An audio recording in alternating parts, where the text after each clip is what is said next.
คำแสนสีสวงสำสิกสวายศาสตร์เขตเลือกตั้งที่เก้าแข่งเสียงควงขอประกอบความคิดกระเพ็นต่อห้างกฎหมายว่าด้วยยาและผลิตภัณฑ์การแพทย์ก่อนอื่นเมื่อข้าพเจ้าขอแสดงความสมเสยต่อคณะกรรมการที่ปรับปรุงห้างกฎหมายฉบับนี้คือพวกเราเห็นนำกันแล้วว่าปัญหายาเป็นปัญหาที่สำคัญที่สุดอยู่ในปัจจุบันบอกว่ายาปวดพยาธิบอกว่ายาเสริมกำลังกายยาความสวยความงามเห็นว่าสังคมมีความต้องการแล้วก็ขาดบ่ได้ขันสั้นแล้วข้าพเจ้าก็มีเวลาบ่หลายที่ได้อ่านกฎหมายฉบับนี้ก็อ่านไปอ่านมาก็ดีให้แล้วแต่ว่าข้าพเจ้าอยากเสนออันนี้ต่อบรรดาท่านคณะกรรมการปรับปรุงกฎหมายข้าพเจ้าอยากให้สังเกตเบิ่งว่าเกี่ยวกับปัญหายาอยู่ประเทศเฮานี่มีปรากฏการณ์อะไรที่เป็นอันยอดเทาะเพราะว่าอยากให้กฎหมายฉบับนี้นี่เป็นกฎหมายที่จะไปคันสิว่าจัดการก็แม่นเนาะไปลดพรปรากฏการณ์ยอทอดังกล่าวนั้นการนิยามคำศัพท์หรือว่าการบอกทฤษฎีทางด้านการแพทย์นี่ก็เป็นการดี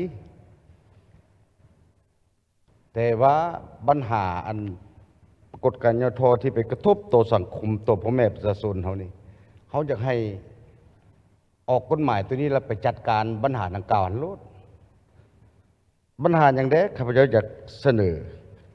รวบรวมมันอันที่หนึ่งมันนี่เขามาเบิ่งรูปว่าเกี่ยวกับการจำหน่ายยา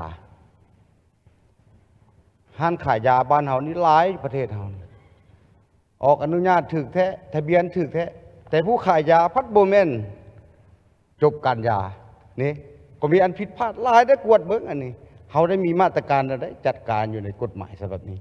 หรือว่ากระทรวงสาธารณสุขมีมาตรการอะไรหลักกายเป็นสินค้าทั่วไปการขายยาปัจจุบันผู้ใดขายก็ได้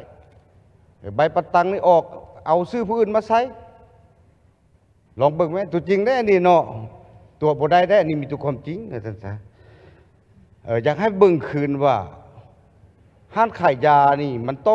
องมีแต่ห้างขายยาและห้างขายเครื่องสำอางความเสริมความสวยความงามด้วยยาบำรุงต่างๆมันก็ต้องเป็นอยู่ในห้างขายยาจังจำหน่ายได้ข้าพเจ้าคิดว่าอันใดที่มีผลต่อสุขภาพนะอันที่สองวันนี้ยานี้บรรดาท่านก็เห็นกันว่ามียาปัวพยาธิก็มีหลายชนิดตามการแพทย์นั่นแหละเนาะแล้วก็มียาเสริมสุขภาพยาเสริมความงามยาเสริมสุขภาพกับยาเสริมความงามปัจจุบันนี้กำลังเป็นแฟชั่นขายออนไลน์จักถึกจักผิดแล้วก็มีการหลอกลวงพ่อแม่ประชาชนอย่างลวงหลายตัวนี้นะบรรดาท่าน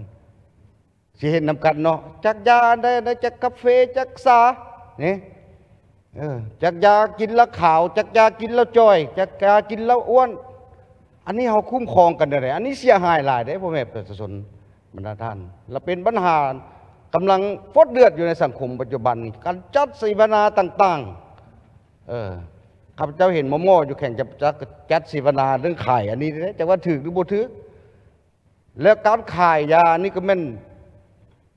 เป็นการปั่นป่วนปัญหาเศรษฐกิจบ่เป็นง่ายต้มตุนกันบ่เป็นง่ายเด้บรรดาท่านเห็นอยู่ประเทศเพื่อนบ้านก็หลาย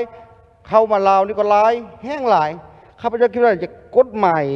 การยาการแพทย์นี่จะให้ไปจัดการปัญหาดังกล่าวปัญหาสังคมเช่นนั้นได้เอาใส่มาตราได้เพิ่มใส่อีกบอกให้ใส่มาตรการไปพร้อมข้าพเจ้าอยากเสนออันนี้เป็นปัญหาอันหีบด่วนที่สุดเนาะวัยรุ่นสาวนุ่มปัจจุบันนี้ไผก็อยากงามไผก็อยากขาวแล้วยาออกมาปัจจุบันนี้หลายยาบรรดาท่านยาเสริมความงามเสริมสุขภาพนี่นะปิ่นปัวหลายอยากให้ไปกดกาบังคืนแล้วมาตื้มใส่มีมาตรการอะไรไปจัดการคุ้มครองตัวนี้ให้มันได้